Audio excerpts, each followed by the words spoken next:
Yo, what's going on, everyone? It's Brian and Jim here with Drink a Beer and Play a Game, and welcome to another episode of the Power Hour podcast. Yes, hello everyone. Thank you for joining us tonight. Welcome to episode 283. Before we get into everything, big shout out and thank you to Jack Napier for hopping on last week. It was good talking to him. Good to take a break from the usual, setup for the show, but we're back. We're back to normal this week. Bri, how you doing? Chambers, Wambers. Well, I'll let my beer speak for how I'm feeling as an Eagles fan. I had to get an Eagles themed beer. Um, this one is all for Saquon with the Sly Fox Blitz Vienna Lager, which I've never had from Sly Fox. I feel like I've had most of their stuff, never had this. I am in love with the whole section now that has dedicated like Eagles themed beers in one way or another. So I definitely love that. Um, Jim, I hope you continue to eat your words as you hated on Saquon and said he's going to be terrible, and you've always hated on men with last names of Barkley like Charles. So yeah, How I'm going to make dare you, you sir? hate. I'm going to make you eat those words. How you said he's going to be the worst running back in history. So yeah, Obviously. Actually, I I mean did. that's how I remember that conversation going. Well, obviously, it's on record. Shit. Actually, what do you call it? When we did our league, the fantasy league you and I are in, I have him on my team, thankfully. And when I drafted him, I was like, he always gets hurt, but like he might be good. Wow. What a might be good that is. Oh boy. Saving my ass this year.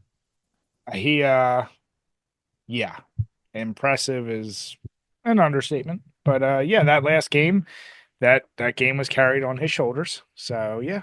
Um I They still doing maybe it's more. the Run the ball. maybe Run the ball. Run the goddamn ball. Just run the goddamn ball. maybe it's just the Philadelphian in me, but I still don't quite feel good about this team, Jim. There's still something every game that I'm like, this feels like we're winning, but we kind of aren't. Like it's just Well, it's never a good feeling. they start every game slow. Hurts is always good for one colossal fuck up per game. And Mhm. yeah, we always still have that Sirianni factor on the sideline to make some boneheaded call. Yeah, but it's like just we just keep winning, and you're like, is that the magic formula? We It's the just meme, Bry. The meme never lies. so yeah, no, that was great. I don't know about you. Kids had a half day today and they're off for the rest of the week.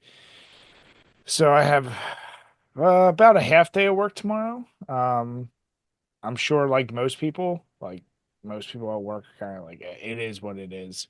So gearing up for Thanksgiving, getting ready for that this week. And I know when you're watching this, it's after that. So hope you had a happy Thanksgiving. But yeah, no, doing well. And Jack, once again, like Jim said, thank you for hopping on. That was definitely a fun conversation. I definitely always enjoy getting someone who's not it's not just strictly about gaming or beer. Like he's like you said, it's like a different perspective. Exactly. And also, Bry. So every time we record, there's always some good news that drops the next day.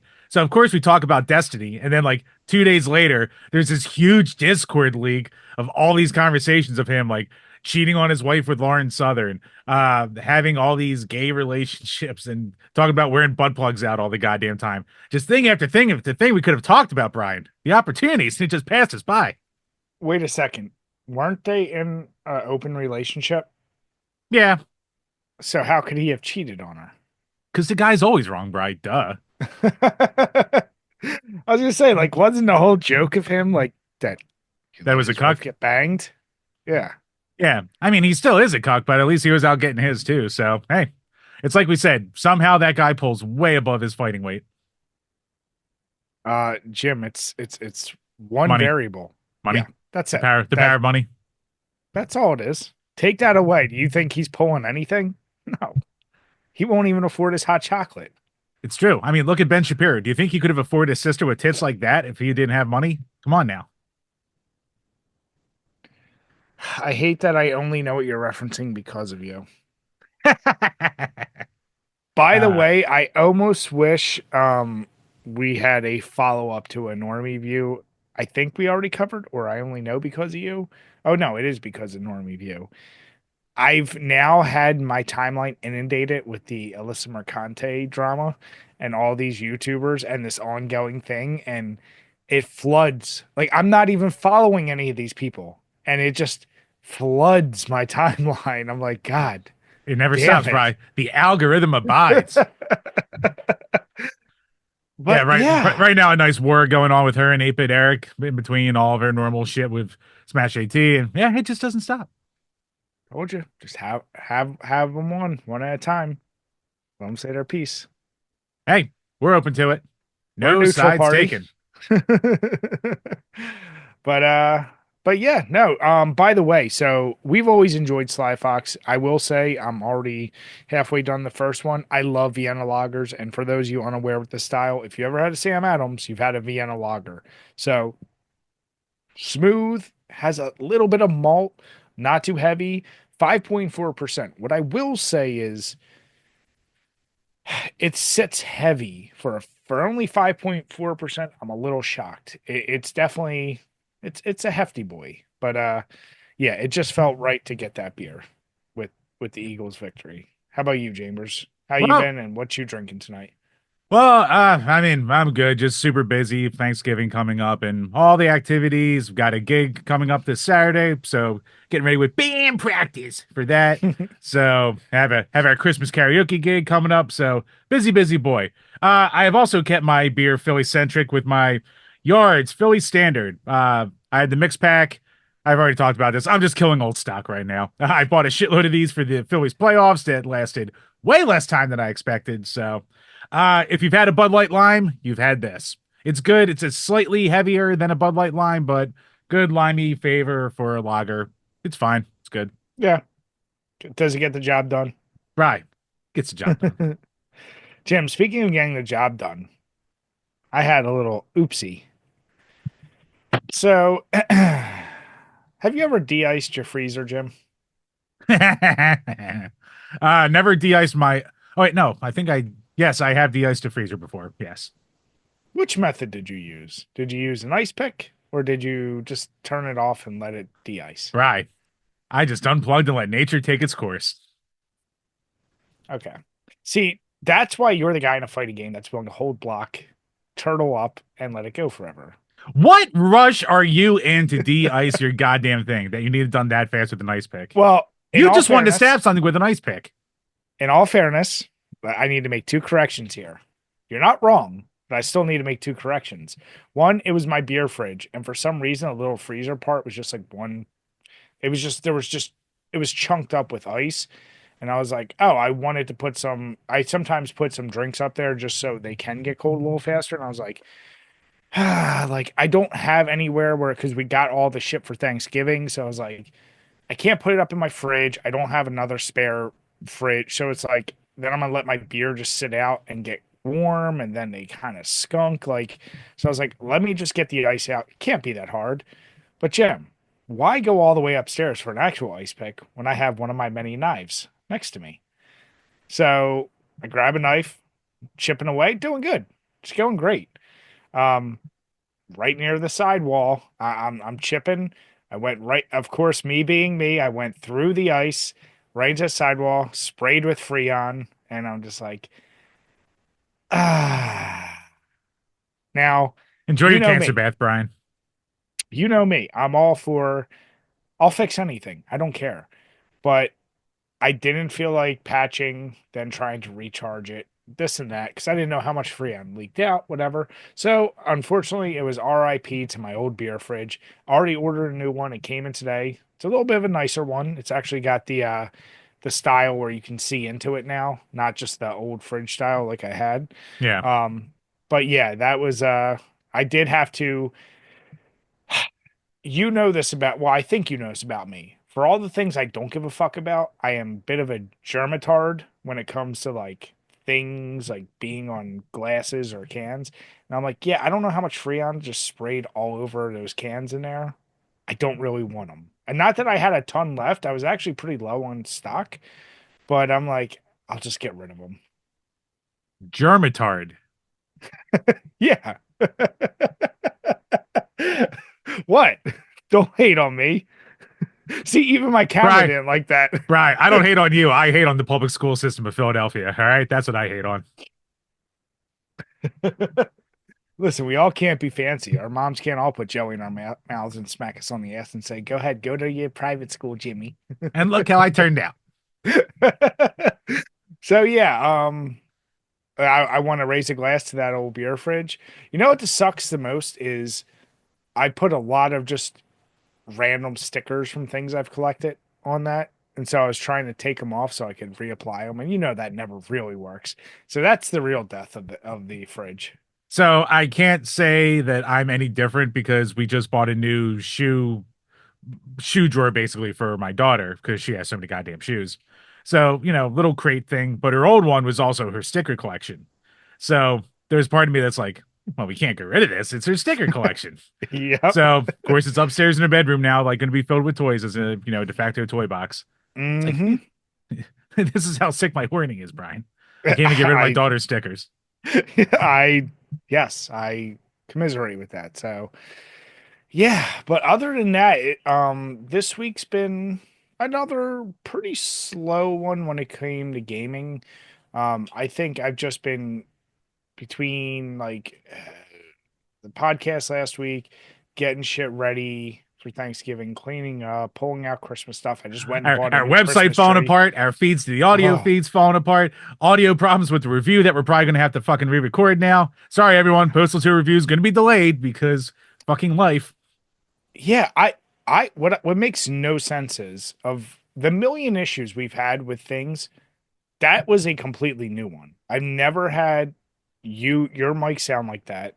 So then we figured out your settings were basically inverse to mine. But the hiss, I have no fucking idea where that's coming from. So next time we get together, now we gotta record enough to then listen to it and hear it. Because I mean, when we that is called a sound test, Brian, or a sound check. I think we probably should do every time. yeah, but even with headphones, we would not have heard that. Like the volume we turn it up anyway, you're not going to hear it just through headphones. Yeah, So probably. Yeah, yeah, so if you heard the podcast 2 episodes ago and my audio sounded like shit, yeah, extrapolate that over a full game review that people pay us for. So yeah. gotta redo that.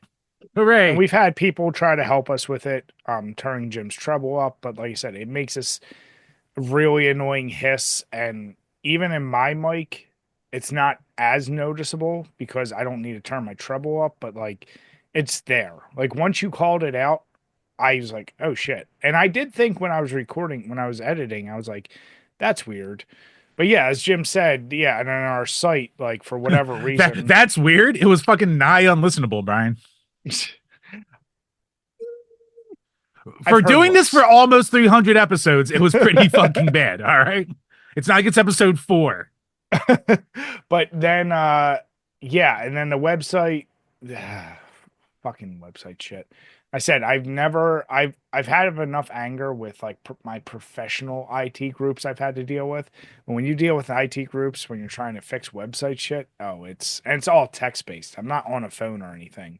And it was like over 2 hours of just like run through this, try this, do that. And it was just yeah. So we finally got it.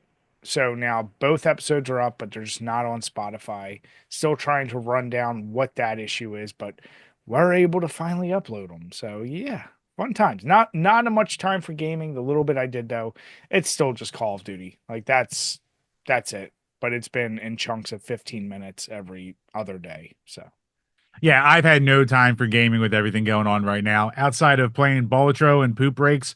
Oh, is that an obsession now? But Brian, it's a game of the year candidate. I have to research for the page, Brian. I do it for us, all right? Not for me, for us, for the I'm people. very interested. I am curious about it. I will say this without playing it.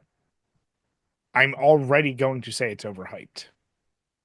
I think I I'm think you'll like it more than Slay the Spire. I'll give you that. oh no, I will. And here's the deal. I actually don't mind card games of that style.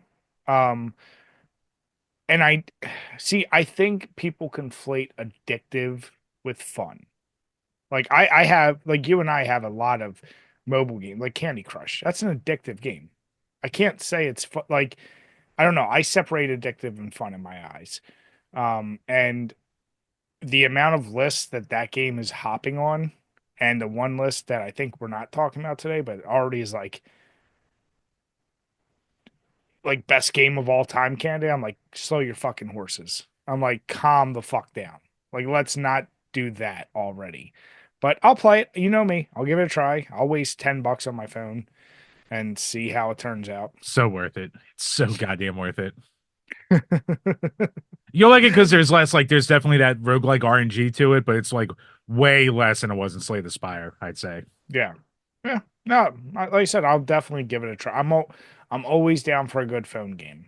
I still have to like decide if I'm going back because I Hi, unlocked it's more than a everything phone for. game. It's a perfectly good game on its own that works great on the phone. Yeah, it's a phone game. God Um, damn it. if you were just Would you down call with that Vampire for Survivors a phone game? now it is. It wasn't before, and then it got on the phone, and guess what? It works great on the phone. Neither was Slay the Spire. Neither was Balatro. Oh, Slay Spire is 100% a phone game. It is not a phone game. That's no better than Flappy Bird. That game is such Oh, meh. eat my ass. Anyone who's like, I'm gonna set up my PC and just play Slay Spire, you're doing life wrong. It's a phone game. Take it on the go, on the shitter, on the walk. That is not a game you need to sit there and I'm gonna sit down and game tonight. Let me play Slay Spire. Fuck off. You don't do that. Bri taking shots at the fan base, at the people. It's all right. Listen, you act like phone games don't have their places.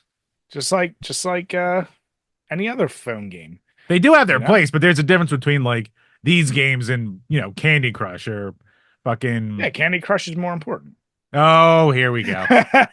I'm not even gonna pretend. Not even gonna fucking give you that. Which one do you think had a bigger player base? I That's all I'm am gonna not say. dignifying that. Yes, way more grandmas play Candy Crush, obviously. Exactly. Jim. I know what you're doing. I'm not giving it to you. Fuck off. Jim. Nope. Don't you Jim me. Engage my infuriation. I will not. I know your bait. I know you, you son of a bitch. Oh, but Chambers, I know last week we did not have any questions, but what do we have this week from our awesome patrons? Patreon.com/DrinkABeerandPlayAGame, where for as little as $2 a month, you can ask a question that we will answer on each and every single one of these Power Hour podcasts.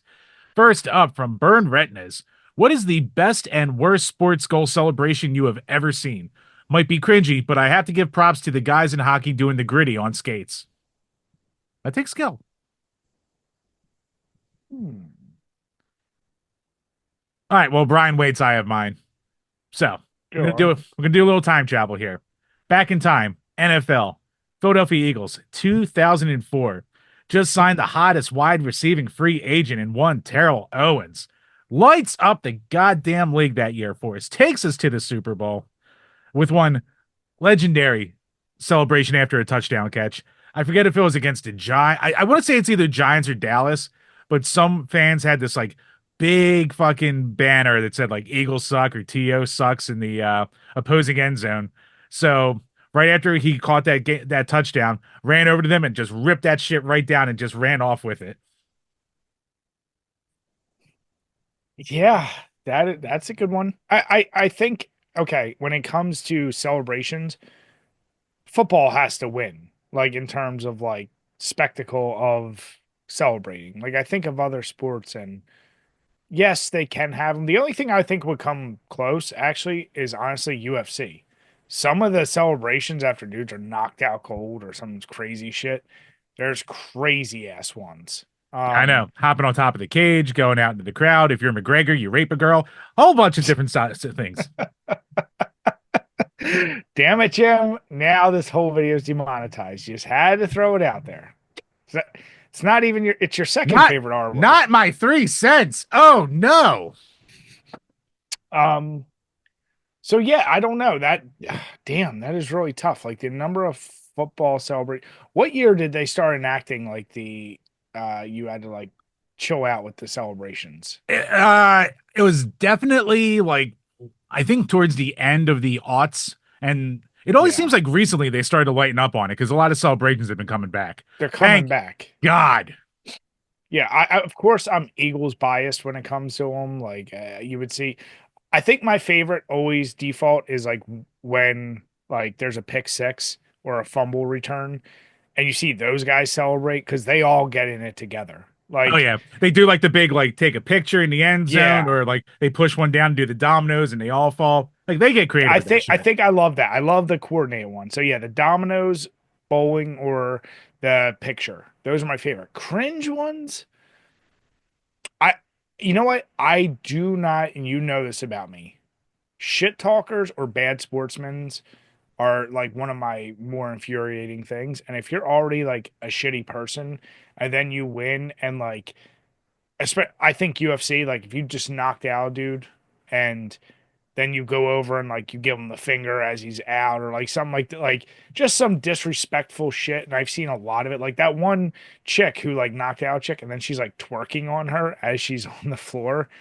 I'm like, I don't know. I see shit like that and I'm like, yeah, that's cringy as shit. That's asking for a whooping. But now, Brian, the real question is, how's the butt?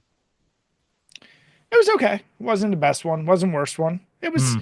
If it was a It better wasn't for, butt, maybe I would have went lighter on it. it wasn't forgivable. It wasn't a forgivable butt. Yeah, you're like, okay, calm down, stop acting. Come on, come on. But yeah, what about you? What's the cringiest one you've seen? I don't. I'm actually having a hard time. I can't think of one really off the top of my head because like I'm Like, so happy to see any celebration that like I can't or like maybe the worst ones are like a team's down like 40-3 and they get a pick six and they like run up and down the field after they fucking do it, something like that. It's like, all right, you're still getting your ass blown out. Like, okay, you got your little points. Like, stop. um, yeah, I'm trying to think like what other sport. Like basketball is generally there is something satisfying when you see a dude getting dunked on and he walks over him, like like the Oh, AI that's walk or some of that. classic. Those are great, but I don't even call that like a full celebration because it's in the moment.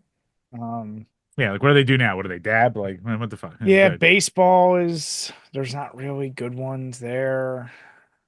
I It's don't the you watch know what? soccer. Maybe it's the old man in me, but it looks like players now put out so much more emotion in and out in like baseball games, like just during the course of the game. Like I get nostalgic and I'll go back and I'll watch like 2008 Phillies like World Series highlights, and like someone will have like a clutch game winning hit and they'll just be like, yeah. Where Yeah. like you get a single when you're down like 3-2 and you score a run and players today on the fucking dugout are like, Yeah. So cringe for me, I'm gonna stick with uh unsportsmanlike celebration in like UFC fights after a knockout or shit like that. all right, fair enough. Next up from Todd Howard sucks. What is the worst Thanksgiving dinner or party you have ever had? Drop my phone. First, I don't know if I've ever really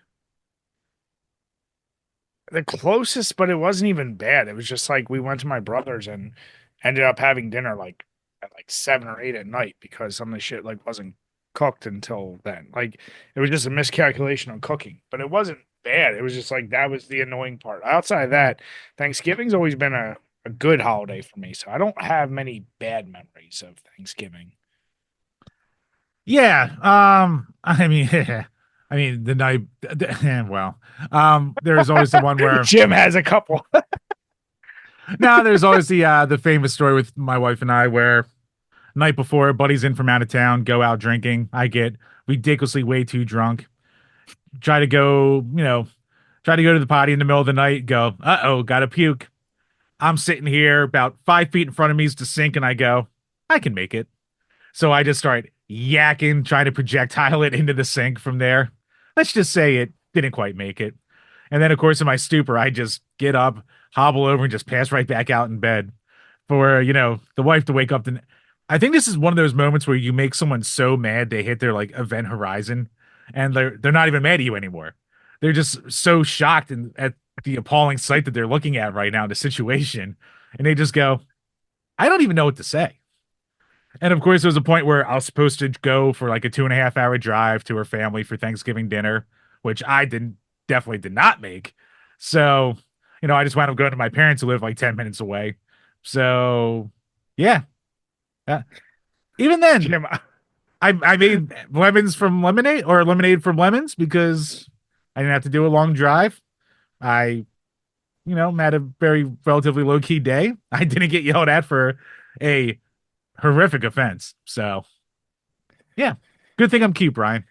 In the annals of Jim's stories, like the sad part is it's so believable and it's so you and normal that that would happen that when you tell that, I don't know if you've won in life or if she's lost in life. I don't know. I can't quite pick the scales there. I'll throw it, bro, and I'll give it to her. That poor girl. uh, I mean, yeah, your drunk escapades are something. I'll say that. Speaking of escapades, Brian, tragedy struck the household. Oh I no. I nearly went an entire year without throwing up from alcohol. Really? Yep, I hadn't done it all year. The milk thistle, the liquid IV, all my friends doing me well. What did me dirty was your wife's birthday party. We didn't even drink all that much, but I think it was the combination of like the 15 different things that I drank that night where that That'll do mixture it. just did not sit well. I mean, we were out pretty late, and yeah, I mean, I don't remember exactly what we were drinking. At least we didn't do like shots, but We maybe did one, if any, but yeah, no, it was just it was a mixture of everything, I think. And it wasn't even a ooh, bad puke. It was just one of those ones where it's like, I gotta get the topper off this. Just bleh, and that was it. my yearly puke is pretty much reserved to when me, you, and Dan go out to conventions, and you guys see it. I'll just sit there and I'll be like, yeah, it's gonna come. Yep. All right, I'll be right back. I do it, and then I'm fine. It's it's a very casual event. It's not like yours, which is like a, oh no, he's going to be in a coma for the next couple hours. Yep, I will be incapacitated. It's funny because speaking of shots, oh god, I just went out for a happy hour for a retirement thing at somebody in my work. And did you ever go to Finn McCool's Yeah, downtown? yeah. Yeah, so we had the upstairs, and like I was doing mostly beer, but then somebody's like shots. You're like, well, gotta celebrate.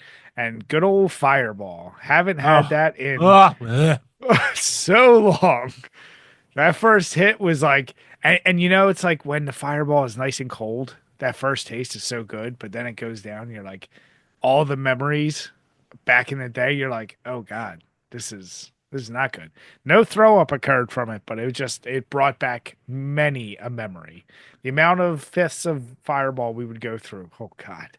Dude, Ooh. I can't touch that shit anymore. Like when I get basically peer pressured into a shot with a group, the second it basically touches my lips, it's like I'm having nom flashbacks instantly. Are you terrified of Big Red because of it? You know what? I never liked Big Red before, so now ooh. Jim just offered anything with cinnamon. He's like, no, no. Well, the fatty in me still loves a good cinnamon bun, but outside of that, no, I stay away. Yeah. Ah, yeah.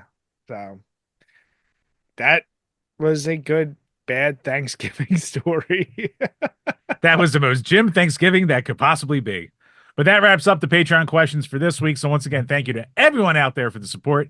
Make sure to get those questions in there. The Postal Tour video will eventually come. And I'm also still working on Berserk Boy. Hopefully, after the holidays pass, it'll be a lot more time to finally finish that off. So, yeah, if you're listening on iTunes and Spotify or YouTube, head on over to all those different platforms. Leave those likes, leave those subscriptions, leave those comments, especially on the audio feeds because it really helps out over there. And yeah, check out the Patreon, all the different tiers, all the different stuff you can get, bonus content, blah, blah, blah, blah. Speaking of, I just like my band was recently on a radio interview where I got to plug the page a little bit. So I just posted that up there. So, anyone dollar tier up, anyone who pays, you get to listen to that. So, little stuff like that, little extra accoutrement when we can. Oh boy. Jim, the radio star. Yeah. On Delaware Public Access. Don't besmirch the good name of what's the name? Uh, Jim doesn't even know. it was like 88.3 out of Wilmington, something like that. I forget offhand. Listen, any press is good press, Jim. The Hometown Hero Show, hosted by Mark. I forget his last name. Shit. Oops. Sorry. I'm, you know, what? I'm impressed you remembered first name. But no, yeah, thank you guys. We always appreciate support, and like Jim said, get those questions in. Really, really do appreciate it. Hmm. So, Chambers, we've gone a couple episodes. Haven't had many beer topics. This one I feel like we sort of touched on before because I think this was news that this could be a possibility, and it sounds like it's gone all the way through. Um, the very infamous cannabis company, I'm just gonna say it's Tilray Brands, um, is now one of the biggest craft brewers in the US because they just been buying up shit like Microsoft. Unfortunately, with our link, it's Wall Street Journal, and you know those fuckers make you pay to read it. Oh, But weird. Okay, here's a quick life hack.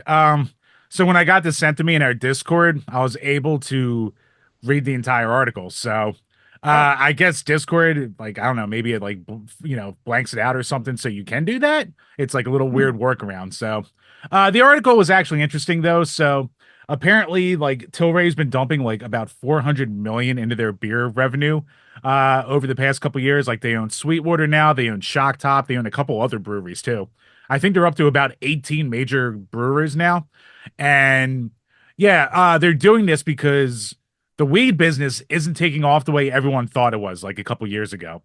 Like they thought like all this legalization was going to be coming in America. They were already starting to hop on these trends in Canada, and it just really hasn't taken off the way people have expected. And on top of that, people are also questioning why Tilray's doing this now because weirdly enough, craft beer sales in the United States are down 4.4% from the year before, or just beer sales in total, I should say. So the reasoning for that is basically the seltzer games and the spritzers of the world, and like those vodka kind of seltzery drinks. Those have been taking off more and more. So yeah, apparently tastes are changing, revenues are down across the board, kind of. So a lot of weird things happening in the old alcohol world and the weed world. The weed one, I feel like that was always gonna have a pretty low ceiling, just because. Yes, of course, you're always gonna like you're gonna pull in anyone who's doing it anyway, but I think there's still a thing like yeah, people in general like smoking is still a thing like you don't really want to do. So you can go edibles and gummies and whatever. But I think there's still it's got a while, I think, for the stigma of like being the pothead wears off, you Also, know? it's not like federally legal yet. Yeah, So, that's a like, big thing. yeah, so state wise, like, depending on the state, like there's some you can buy it in, but there's some places where it's decriminalized, but you still can't buy it. So it's still a very shaky market. Yeah. Yeah. At some point, I don't know once it's fully legal if it'll ever reach the levels of beer or alcohol, I should say. Like I feel like alcohol is such a norm like I don't know, like I can't ever imagine a situation where you're like, all right, with your meal, do you want this gummy or do you want this gummy? Like because alcohol has that much more social aspect and it goes with food and all these other things, I don't see it reaching that same height. So I guess that's why they're expanding, or maybe they're expanding because they'll be able to test with some of these breweries. What if you start doing more? We've seen it before, infusing weed with beer. Maybe that's a plan. No, they were talking about doing that too, because they already do a lot of that in Canada. But Yeah. yeah, it's also cool, or not cool, but it's interesting to see how like they've been buying a lot of breweries off of like Anheuser-Busch and Miller Coors. Hmm. So I mean, we talked about it years ago how those two were just buying up the craft breweries left and right. So maybe they're just dumping stock basically. Yeah. I mean, Sweetwater's a big one. Um, Shock Top is it's still pretty relevant, but I was looking at the brands.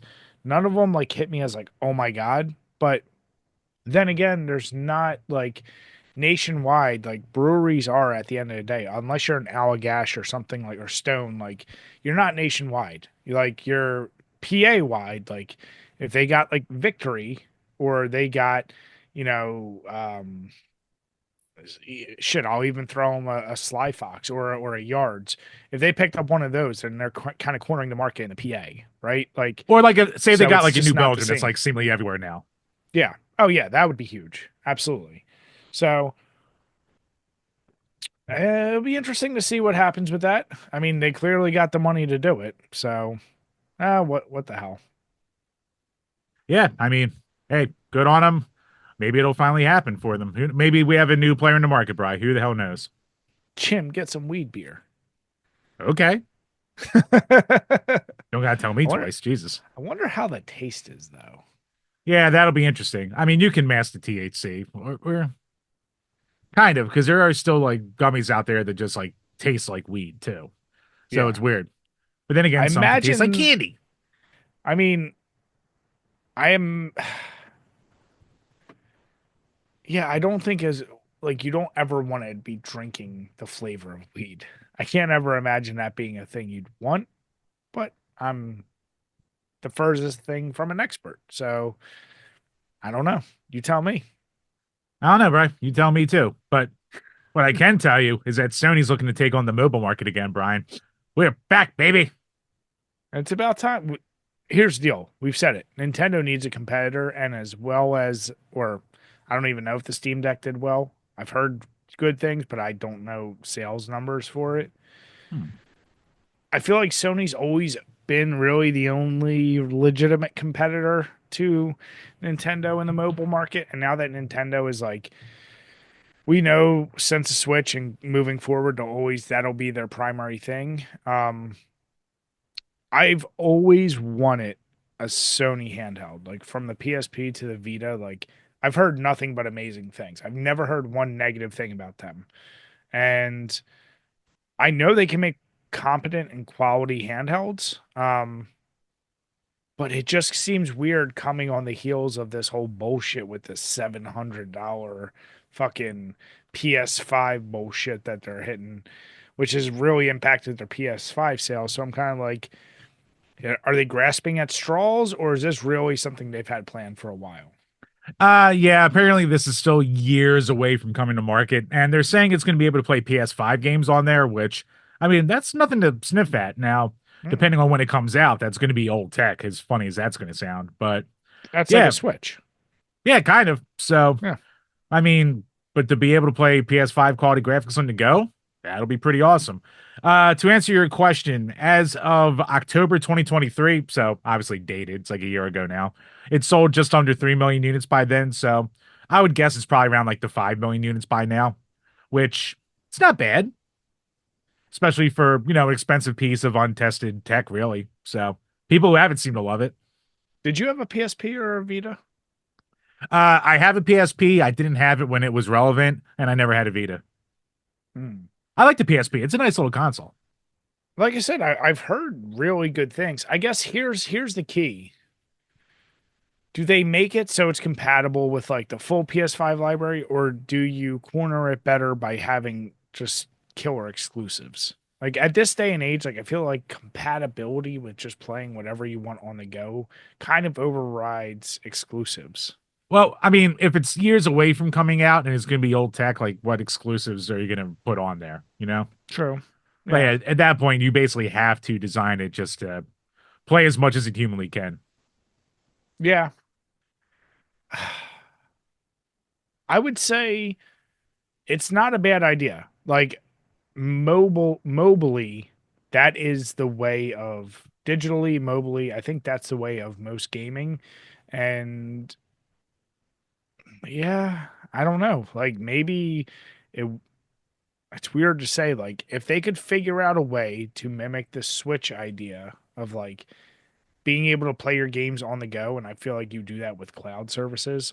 And that's a ways away until you get to a point where you can consistently have steady Wi-Fi and whatever.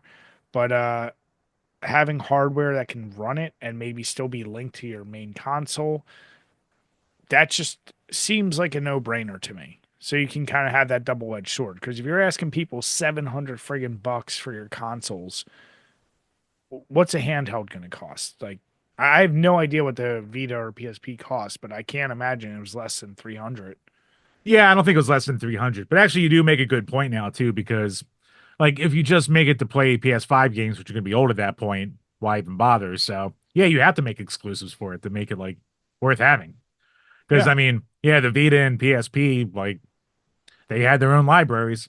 And like there is some crossover and some could talk to each other, but for the most part, they were standalone. So yeah, I don't know. And it's not like the PS5 will be old by then, but it's still expensive and like, taxing tech for graphics. So like you have to dump some serious money into like getting your use out of this fucking thing.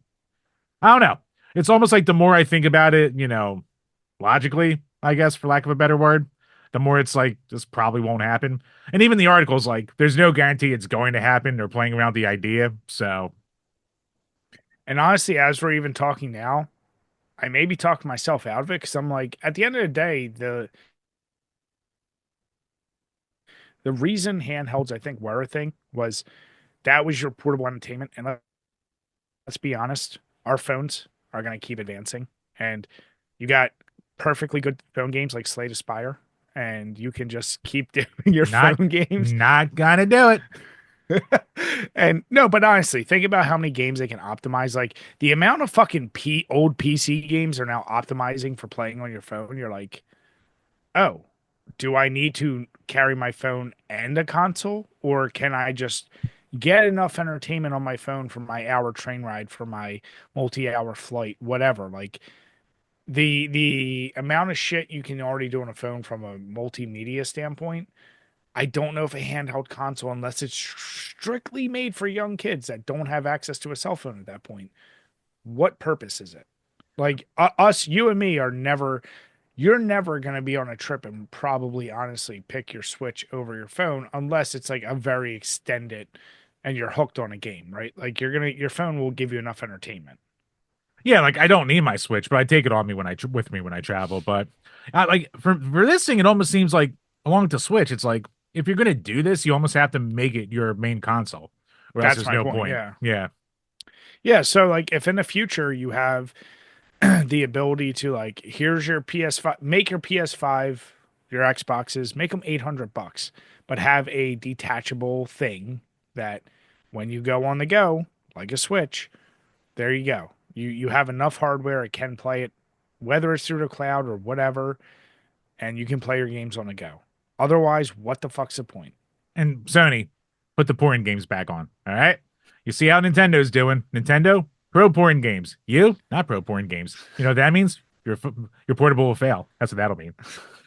God, I don't think that's the message we need to put out there, Jim. Bry, they won the HD DVD Blu-ray war thanks to porn. All right. Learn from the Yes, past. we Let we history know repeat porn. itself. We know porn wins. Porn finds a way, just like It love. is All the right. great innovator. Damn it, Jim. So then here's my question, Jim. If it is, how come when I'm looking at all the nominees for the Game Awards, there's not a porn category?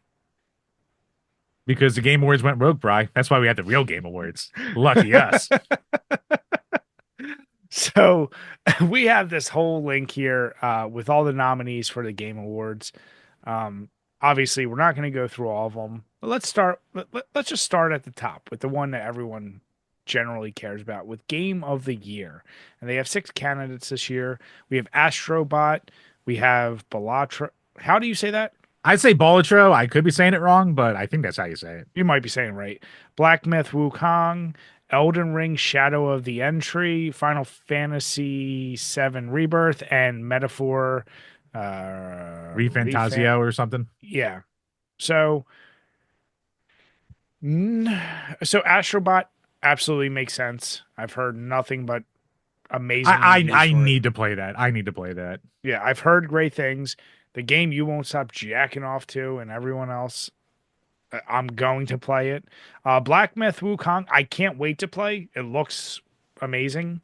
So makes sense.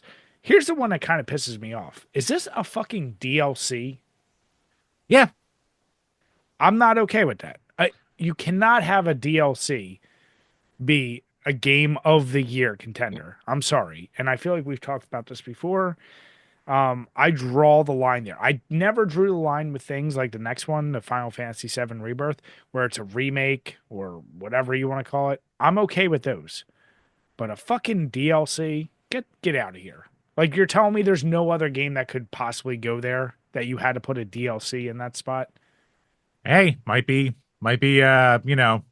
a thing about this year in gaming. But yeah, no, I'm with you there because it's like, yeah, like it's a very long DLC. I think it takes at least 30 hours or maybe even more. Sure. And people seem to really love it. And I hear it's even harder than the base game.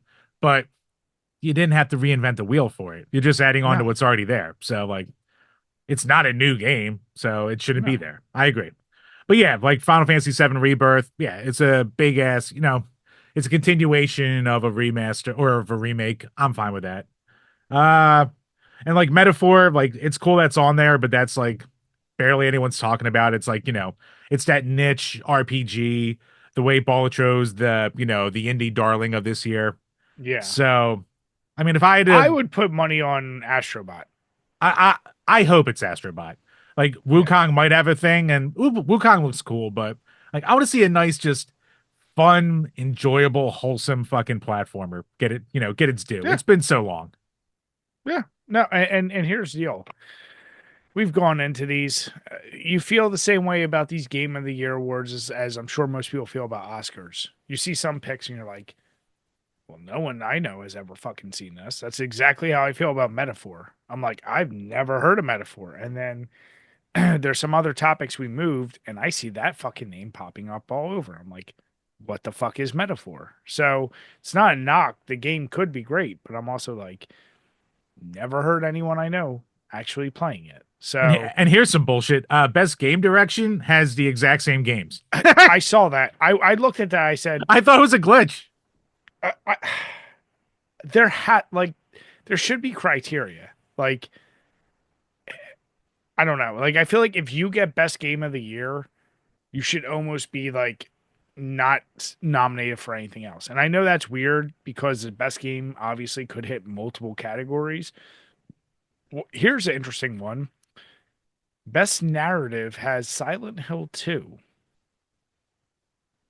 And really, that's just like it is a remake, but I hear it sticks very close to the original. So So that's where like even though I said for best game I could be okay with a remake, with narrative I'm like no, it's the same narrative. Like that's where I don't know, I draw the line.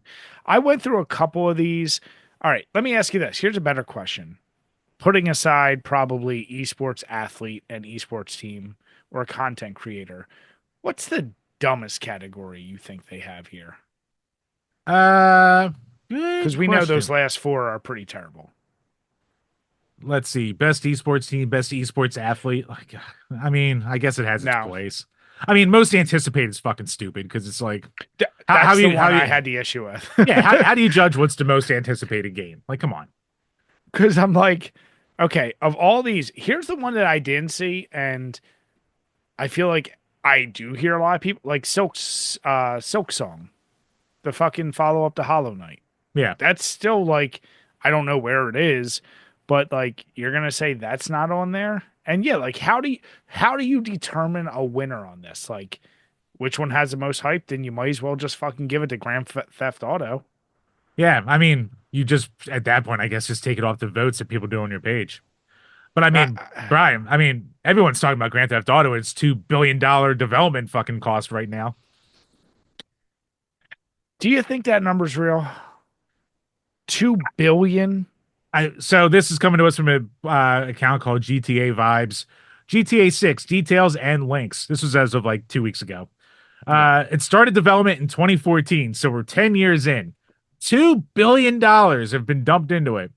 Possible release in 2025. Two protagonists, PS5 and Xbox Series, PC, minimum 2026. But yeah, that 2 billion was the thing that got everyone talking. I don't buy it. I'm sorry. Like even over 10 years, two unless you're just massively overpaying your people, which hey, great for the developers if they are, but I feel like I've seen as far as major marketing pushes, two or three big like video or like, marketed videos and I it's not like I see it all over the place on advertisements. So I don't know. That number just doesn't seem right to me. Something seems very off with that number. Yeah, I mean, like, all right, so like GTA 5, it's been around for a decade, over a decade. Mhm. It's grossed over 8.5 billion in revenue.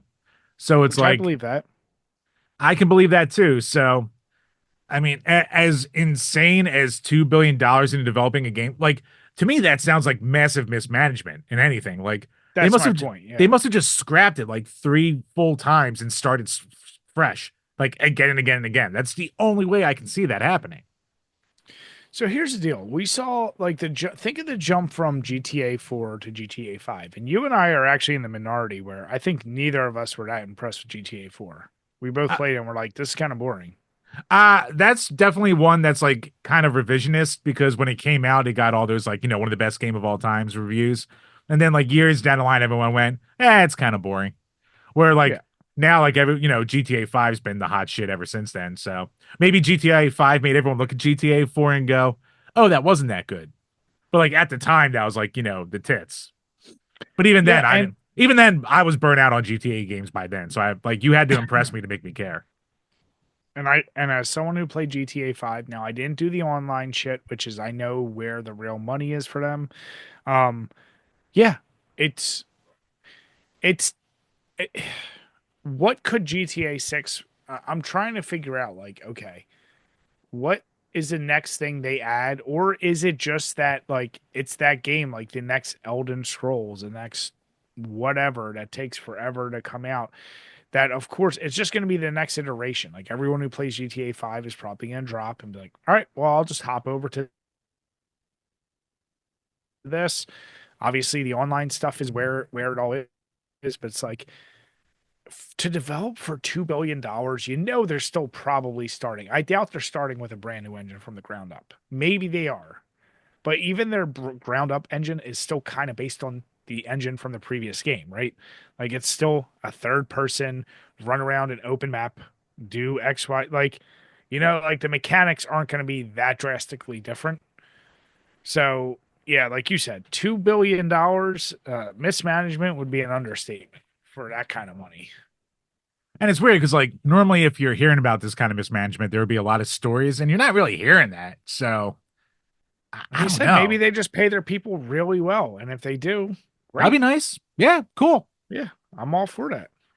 Now, did you play GTA 5 at all? No, I never got around to it.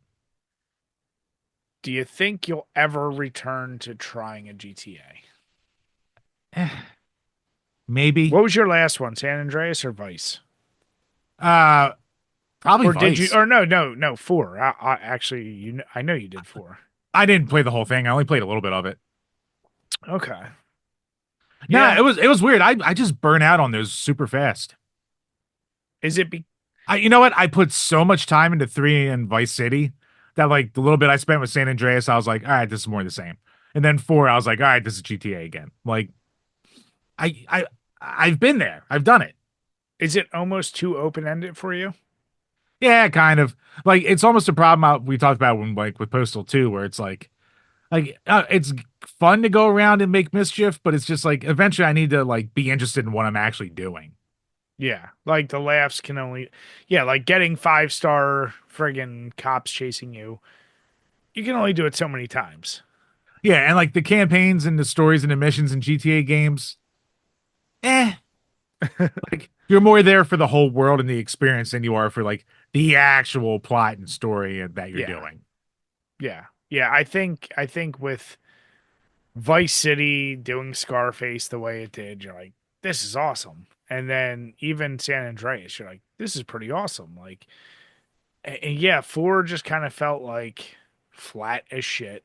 And then five had some great moments. There was some funny shit, but yeah, you just, okay, you get it. You see it. Like I said, I think we are actually, that's a game I firmly believe you can just age out of for sure. Yeah, maybe, and it could be a generational thing too, where it's like, for some kids, their first GTA was 4, so they love it.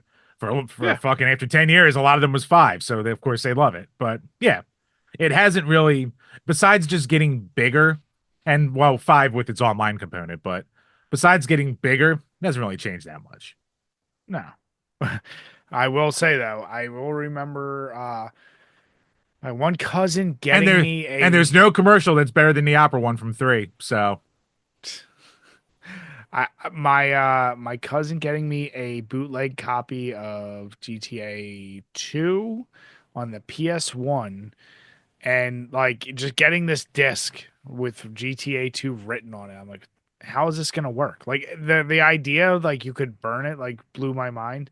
And just that top down view and going over and like running over people, seeing the blood splat, like I was like, holy shit, like this is crazy. So yeah, once I saw GTA 3, I was like, oh my God. oh yeah, no, I loved those top-down GTA games. Like a lot of people say they're like terrible to go back to now, and they could be. But They like, probably man, are. they probably are. They probably control like shit, but like But I love the shit out of them. I wish they would be like I know there was like Retro City Rampage and like I tried to play that for a little bit and I was just like, yeah, this is all right. Like it never grabbed me. So it's like a vibe I want, but like you got I don't know. I don't know what I want. Bro, I don't know what I want anymore. You want nostalgia, but yeah, you want a little more flavor. Like, I mean, shit. Think of the company that did Shredder's Revenge and Streets of Rage 4. You're like, it's a return to old with a new flavor, and they do it well. Yeah, yeah, no, they nailed what I wanted from those. Yeah, but like top down games, the, I think the problem is, Jim, nobody wants it. You know, Yep. you you know you know what it is. I'm sure there probably are indie people out there doing it, and just like how like I found my niche with like Puppet Combo, like doing the PS1 style horror games, like that was a perfect blend for me. I know they're not great games. I know most people wouldn't like them, but they hit it for me, and I'm like, you know what? I enjoy it. You need to find that for Jimmy Wimmy Pants. Apparently it's deck building roguelikes right now. Yeah, phone games.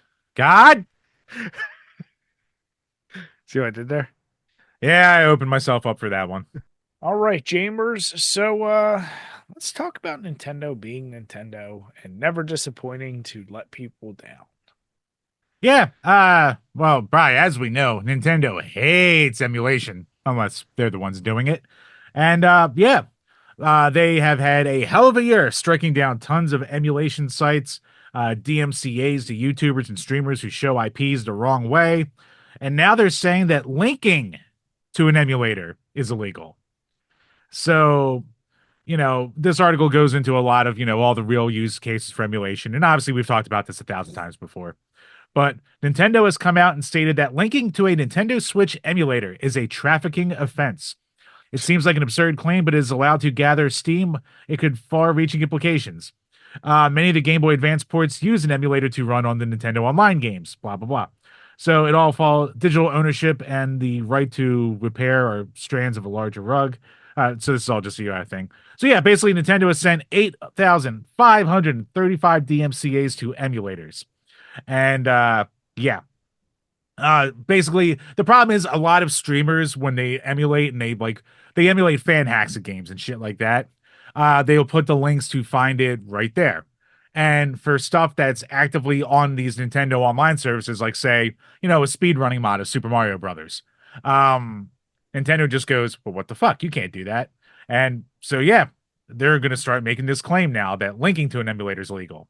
How they're already like been sending DMCAs to actual emulators and not just ROM sites because they're like, the emulators aren't illegal, but they can lead to illegal activities. So they are really doing everything they can to just try and fuck this up for everybody, basically. And it's shitty because they themselves use emulators, as the article points out. Like, this is where it's like Nintendo. Are you fucking losing money? Are you really hurting right now that this is what you need to do? Like, I'm sorry. Like, this is not a problem for Nintendo. This is not a problem, as they put it, as a trafficking offense. It's them overreaching, and it's just a shitty move. And like I said, my opinion of Nintendo used to be sky high. It just drops year by year with like stupid shit like this. I'm like, come on, man. Stop trying to sell Super Mario Brothers for the 35th time to everyone full price. Show your tits. This emulation shit, linking to it especially, is not the problem that you need to be dealing with. And to send out that many fucking cease and desist, that's insane. Yep. And there's not much more to say to it. Like, this is Nintendo being Nintendo. Like, there's a lot of things Nintendo does. Nintendo goes after emulators. Nintendo never drops prices on their games. It's just, anything they can do to like be anti-consumer Dicks. but get away with it, they kind of do. You know who I blame, Jim? The consumers. At the end of the day, you guys keep letting it happen. Gotta hit it where it hurts. Emulate more.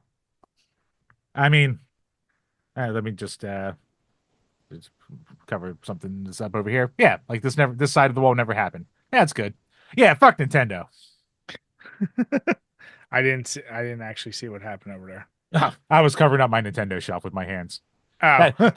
This wasn't a good bit for the audio portion of the podcast either, so don't feel But bad, yeah, Bry. Nintendo, you let me down again. So I say Chambers, in a topic that should be pretty near and dear to our heart, coming to us from Polygon.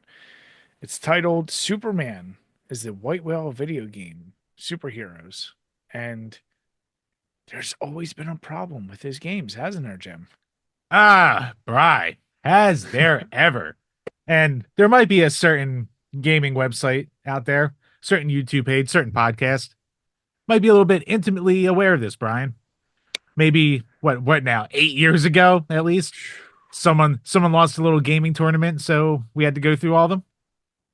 Imagine how much happier we would have been had I won and we did the Batman games, Jim.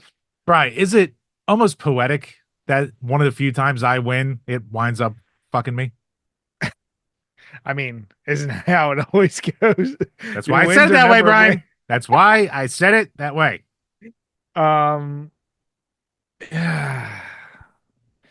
But no, it's so there's not a ton to talk about in this article, like that at least Brian and I don't already know. But it's an interesting concept about how, like, the history of Superman games and how they've tried to emulate the feel of Superman. And even when they got close, the games still weren't great. And it's one of those things where it's like, how do you make a character who is, nigh invincible interesting to play as in a game? And it's just like, uh, the closest you ever get are the games like the Superman's really from the sixth gen and the start of the seventh with like the Xbox game, the PS2 game, and ooh, pardon me, and Superman Returns, which is probably the quote unquote best one. Like some of the beat 'em ups have been okay.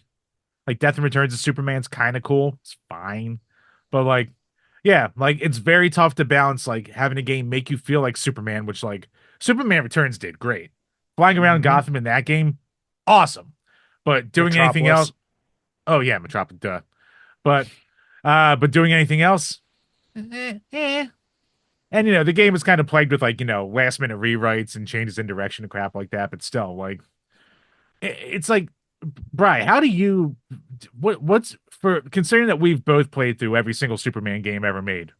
Ugh, As what as what soon as what I what read can this you do to make title, it interesting? as soon as I read this title, it did bring me right back. And honestly, it hit on a lot of my feelings, and it even hit on one of the reasons that made Superman Returns so interesting was Superman himself. I mean, fuck all the gens of like he was too powerful here. He was like at the end of the day, Superman is too powerful, which is part of the reason why I think he has kind of an issue being interesting because it's like okay, you just have to kryptonite. But like that would get boring if like your argument is like every low level dude you fight in a video game has like a kryptonite ring or like so you want to take that away. And with Superman Returns, they're like, okay, well, it's the city that's in danger and its health is going down. So you got to get there fast enough. What I would love to see and what everyone wants to see is a full sandbox. You're able to fly as Superman, you do all the crazy shit, but your actions have impacts on the city. And it would be very detailed. Like if you're fucking up a dude and you're destroying half the city, there's some kind of impact. And like maybe it's like public opinion of Superman or something. Like you need some kind of scale because it can't be that like yes, you want an enemy and you'd have to do it with like supervillains, but if you can't just have supervillain after supervillain, boss fight. Like you got to have the intermediates. And yeah, a dude with a submachine gun's not going to do much to you, But if you decide I'm going to take out half a city block to take care of this guy, like there's a ranking or a meter, and give the person playing the freedom to say, if I don't give a shit about this, I'm going to go crazy and do whatever. Or, ooh, I want to see if I can do this without damaging anything. Like, make it interesting in that way, because that's the whole morality of Superman, right? Like, at any point, and that's why always turning him into a villain is appealing, because it's like at any point he could decide I don't want to save these people, and now you're fucked. So that's the interesting. That's why like the show The Boys is so interesting, because they basically have a Superman level dude who he acts like he's good, but he really wants to be bad. So you got to play with that idea. But yeah, Superman's such a fucking hard character, and we've said the most fun is the moments of right before you fly, flying around, shooting lasers out of your eyes, a breath. It's like hand to hand combat is never going to be a thing that's interesting with a Superman game ever. Yeah, even like the Mr. Mitsia Splitic like challenges. Like the challenges were cool and it felt like Superman, like, go here in a certain amount of time or do these many tasks. Like that's cool, but you don't, obviously base a whole game around that. Like I think like the best Superman stories have always been the ones where like he struggled with the weight of the world being on his shoulders because I mean, for all intents and purposes, he's basically a god on Earth. So he has all the expectations from everyone to be like, "Oh, Superman will come and save us." So almost make like a choose your own adventure kind of game where you come to these forks in the road with every mission and it's like, choose to save this person or to stop this bad guy, but let this happen. And then he kind of has to like weigh the repercussions of his decisions. Like kind of along the way of what you're saying, but even so much like a game geared toward the struggle of being the hero instead of just like, the struggle of being a god and, just trying to keep himself from turning evil too. Or do you lean all the way in and to your saying, on top of having like a city health meter, have the morality meter or something? Yeah, I don't know. Like, but then do gamers want that? I think most people who pick up a Superman game at the end of the day, you're like, I don't want to think about all that. I just want to fly around and shoot shit. He just might be a character that at the end of the day, he's never going to be quite that interesting because they did make him a little too powerful. Like you're never going to buy any human fighting him is doing any form of damage to him. That's never going to be a thing. But you still want the ability to like take a dude and just toss him like 20 stories in the air. Like cuz that is a cool thing to do in a video game. Yeah, like Superman, like there are a ton of great Superman stories, but yeah, he can be a really tough guy to make interesting too. Like he's Yeah. very easy to fuck up. You need a delicate knife with that guy. I mean, I was trying to think, and I think you Unless you hit on. and that's why you have like all the other worldly guys too, like Dark Side and Brainiac and shit like that, where it's just like, oh well, this guy's really strong too. It's like, okay, Yeah, well, and that's the thing is like, yeah, those are your bosses, right? But they can't be your every enemy. So yeah, I was trying to think back. Like he's not bad as a fighting game character, like how Mortal Kombat did or NetherRealms did it in Justice League or Injustice. Um, as a bad guy, he's interesting. But once again, even then, it's like unless you're using kryptonite, like there's nothing interesting going to be telling the story of how you're fighting Superman. So I don't know. Like I don't even know honestly, other than Sandbox, that kind of Superman Return style, what style of game he's appropriate for.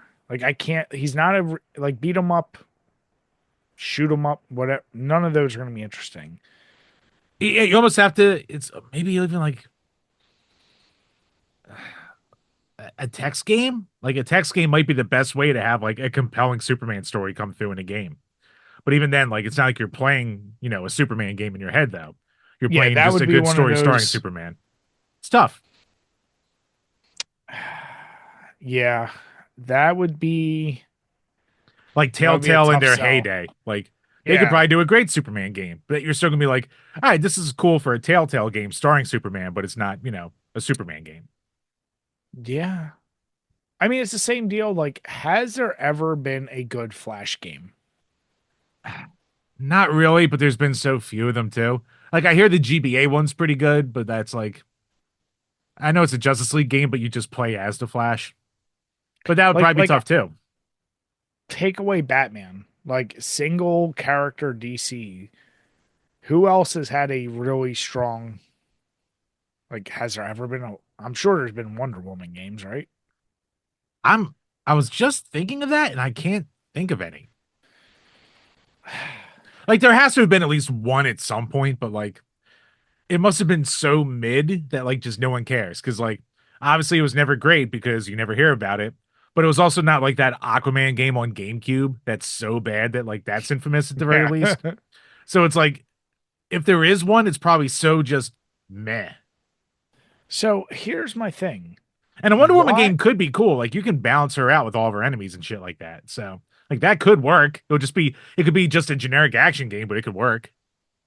is that probably the problem though with the majors from DC is like all of them in essence are a bit too powerful and not interesting enough to make a game out of. Yeah, in a way. Like I guess a Green Lantern game could be cool, but then again, it's just like you would have to it'd almost have to be like what Wonderful 101 tried to do, where it's all about like, real time trying to craft your crazy weapons and shit like that. But then, like Wonderful 101, that could get cumbersome and kind of suck. So I don't know. I mean essentially what they did in the latest Legend of Zelda. You just do that system. The creativity of like putting shit together and there's your Green Lantern. Yeah, that wouldn't be a bad idea. I mean I really do wish, but here's the deal. The only opportunity I think they're gonna get is I don't know what's gonna happen with this new Superman movie. I don't know if you've seen pictures from it. Just that one that released so far. There's been a couple pictures of the guy in suit, and here's I have a big problem with like why does the suit look kind of baggy on him? Like something seems very off with that on me. Um, I forget if that's based around more of like absolute Superman or maybe like New 52 Superman. I forget which one it was emulating more. but like if that doesn't spark the interest back in Superman, there may just not be a need. Now there was that guy who, and the article talked about that guy who single-handedly like kind of built a whole engine, but then it got leaked and we actually covered it and we showed the video in Yeah, Unreal Engine 5. Like that looked amazing. That was basically Superman Returns just with current graphics and physics and stuff. So basically, yeah. And yeah, really, you know what? That might not be a bad it wouldn't be an amazing game, but to be memorable, just make it one of those early launch games for a new console. Just make it be a graphic show pony. Like, what like The Order 1886 was, or Rise Son of Rome, like short games that are kind of generic, but they're fine. But they just like show off what the graphics can really do. So, put in all your crazy ray tracing and like, super high fidelity graphics and keep it at a steady like 100 frames per second and shit like that. Like make it and just fly around and do a couple missions and some fights. yeah, yeah. I don't know. Like they gotta do something. But I did appreciate this article. I think for the most part captured our feelings. Like we went through, and before we did that, I didn't have much experience with a lot of Superman games. I had like touch and go, but like after we played through all of them, I'm like, Jesus Christ, like his run of games were rough until you really got to PS2. Like his games were, whoo boy. Yeah, but I mean, at the very least, Superman's wholesome, Brian. But you know what isn't wholesome? Steam. Right. There are hateful Ooh. accounts. There is hate speech. There is awful rhetoric on there.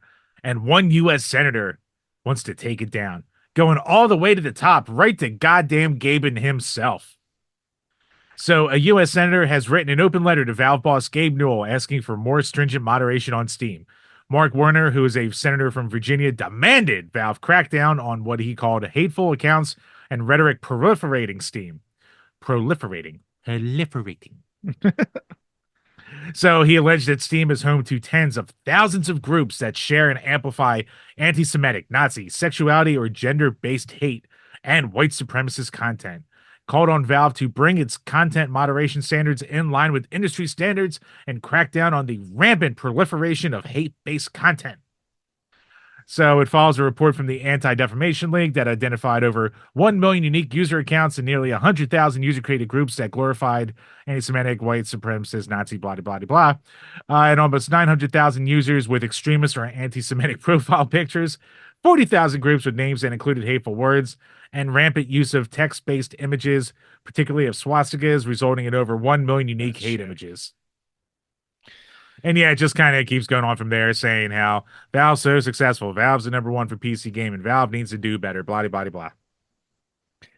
I mean, you and I think, kind of talked about, like, I forget how it came up, but I was like, the shit I've seen come across Steam where I'm like, is there just no regulation on the games? And I'm only talking about games. I'm not in the communities and all the other shit. And I'm like, they'll just put anything out there. I think it was somebody mentioned there's a game called Sex with Hitler or something. Like, there's some Bry, crazy shit. there's like 5 Sex with Hitler games. Of course there is. But like, I saw that and I think that you said like that's always been their thing is like whatever. Like it's an thing. I hate to say it, but it's like let the market dictate what it is. Now, as far as like hate speech, I'm sure I'm not a participant really in the community, so I don't know. But like, I'm sure if you don't like someone, you can just block them, right? You can probably just like maybe you can report them or whatever.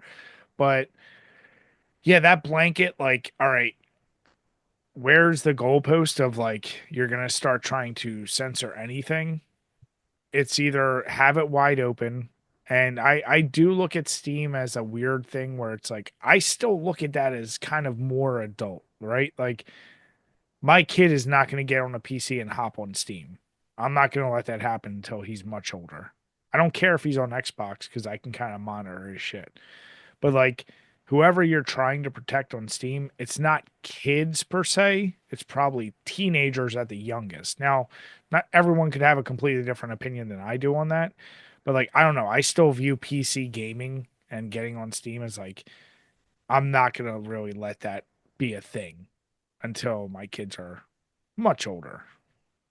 Yeah, and I mean, again, it's also so to follow this up really quick, they have demanded an answer from Steam no later than December 13th, 2024.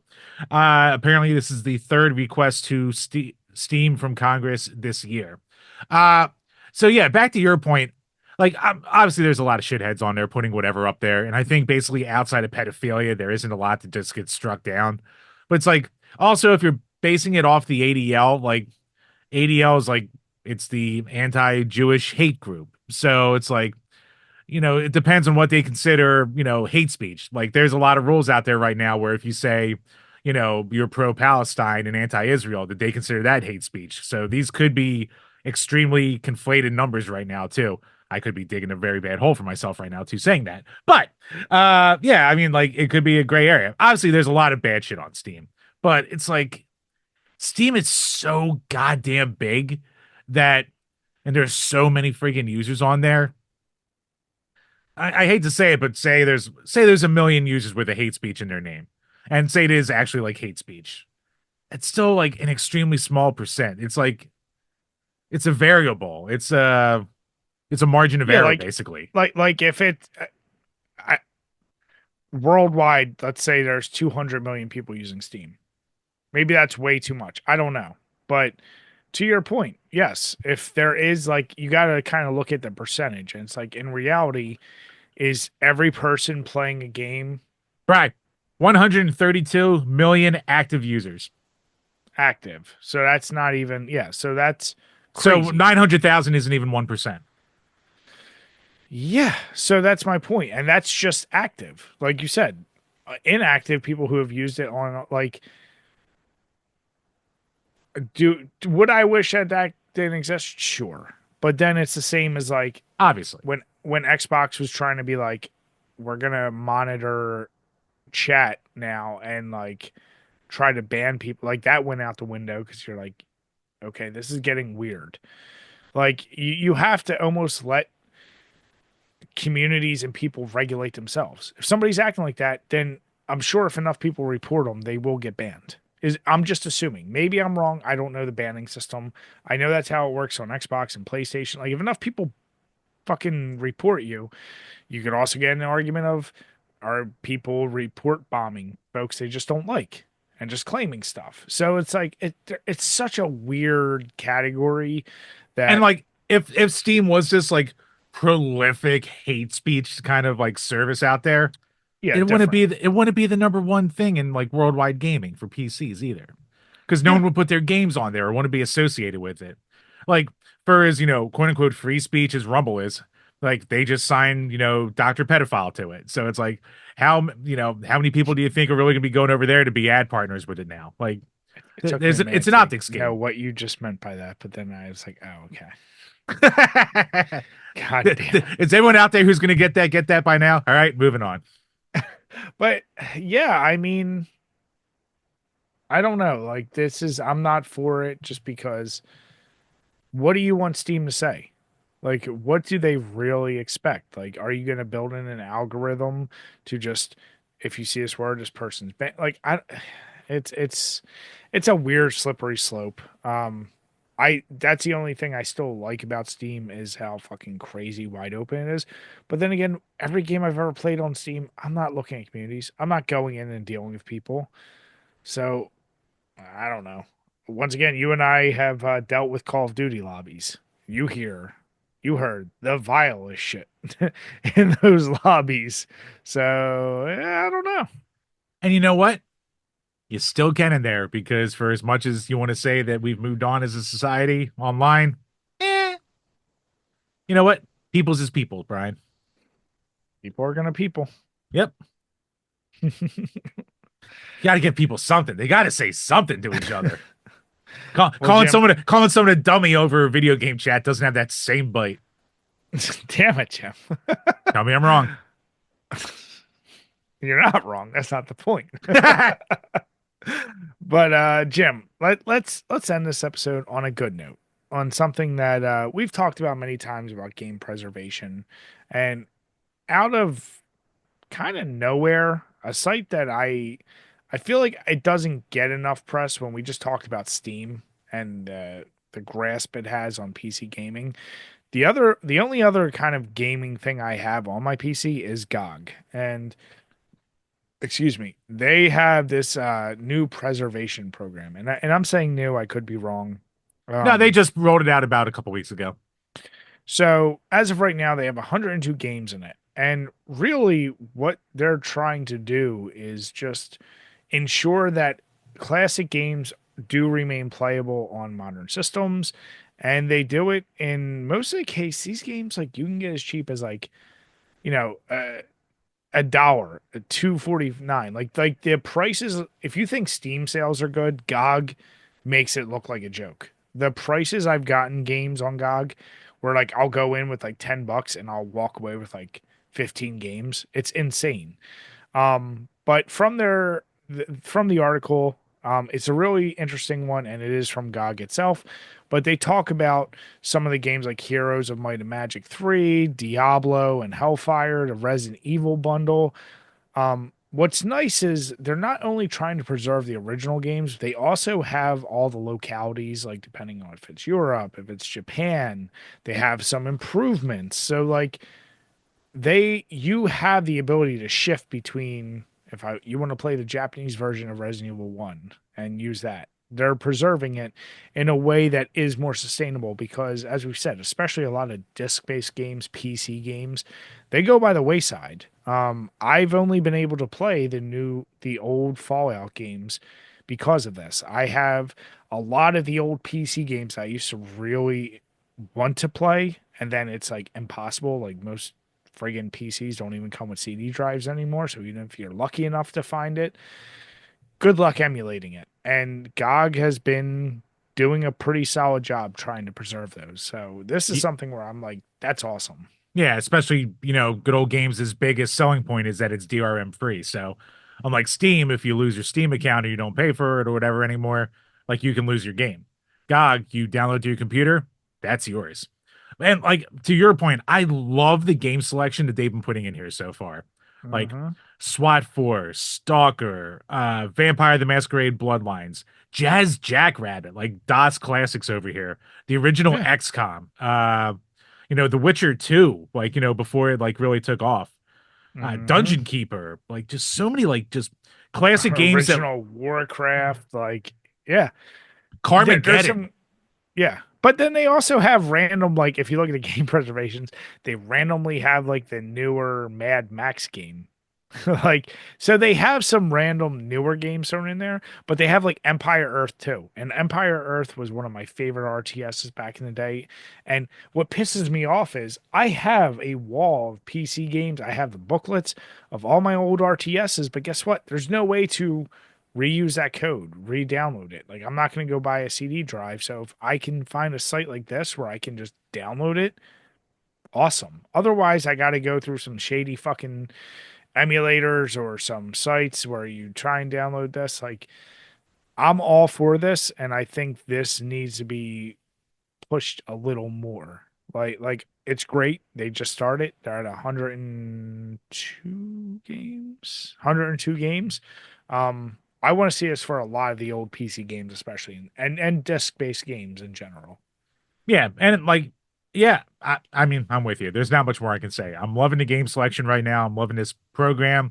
I like I don't do a lot of PC gaming. I desperately need a new computer at this point, but like if I was going to be really getting into it, like Steam's good for getting a ton of free shit like here and there. So I always keep my Steam account for that, but if I'm going to actually spend money on a game, I'm going to use GOG just because like you buy it, it's yours.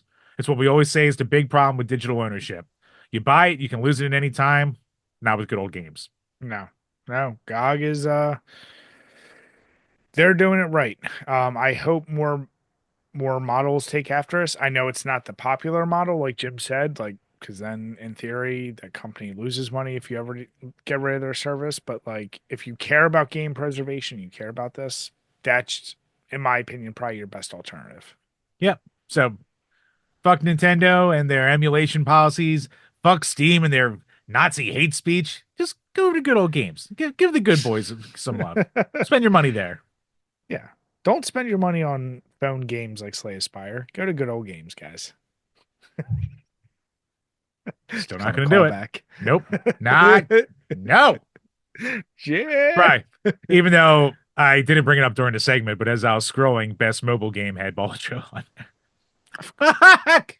Because it is a mobile game. That's all it is. It's just another It's the phone best game. game on mobile. It's not a phone game. It's the best game on mobile. Yeah, it's a phone game. It should Listen, win I'm that just one. saying, I'm just saying, there's a lot of games on there you're not going to see mobily ever. Some games are meant for mobile. It's fine. God. Nope. Nope. It's a card game. Listen, it's like the old school solitaire that would just pop up on every PC you purchased. And we That's played all it it is. on a PC. We weren't playing on our Nokias. So, ha! But then you could, and then you did. My mom plays solitaire. So that's what that game is. It's something my mom would play on her phone. So it's cute.